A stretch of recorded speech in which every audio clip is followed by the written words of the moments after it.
I'm James Dahl. I am a rheumatologist, immunologist working with Primary Care Plus in Baton Rouge. I love Baton Rouge, but I'm from the Midwest, so there's multiple things I love about this community. I love the community, I love the people, I love the weather. Being from the Midwest, I don't have to put up with the long winters anymore. I've been working with Primary Care Plus for the past year. I do all the rheumatology and immunology for them, and basically I see patients that have common arthritic disorders like osteoarthritis, rheumatoid arthritis, gout, tendonitis, and bursitis. And I work at the clinics here in Baton Rouge and Gretna, which is West New Orleans. I always had an interest in why people develop diseases of unknown cause. Even when I was in college, that's one of the reasons I went to medical school.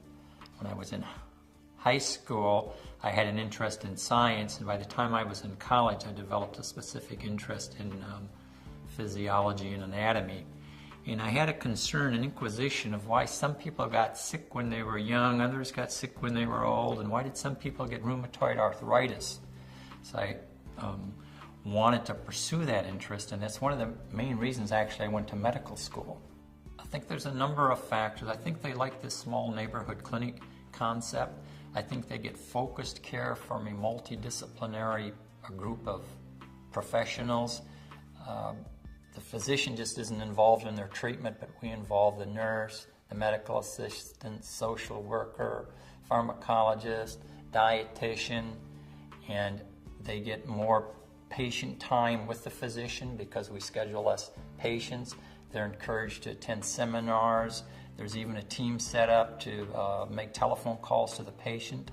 There's guidelines for each chronic disease, such as diabetes, hypertension, and high cholesterol. If the patient has any of those illnesses, there's a team set up that has a spreadsheet and makes sure that the doctor and the nurse meets the goals on that spreadsheet, and they will call the patient to see if the patient's had their hemoglobin checked in the last 6 months, if they've had their cholesterol checked in the last 6 months. So they're encouraged to be involved in their patient care. They're encouraged to get education, and I think then they know that there's a support team for them. So they're actually encouraged. Whereas the other clinics, the larger clinics, they know that these patients should be managed, but they don't have the guidelines or the goals set up for the patient, and they're not as involved. They don't have a team actually set up to do it. So I think they really benefit from that.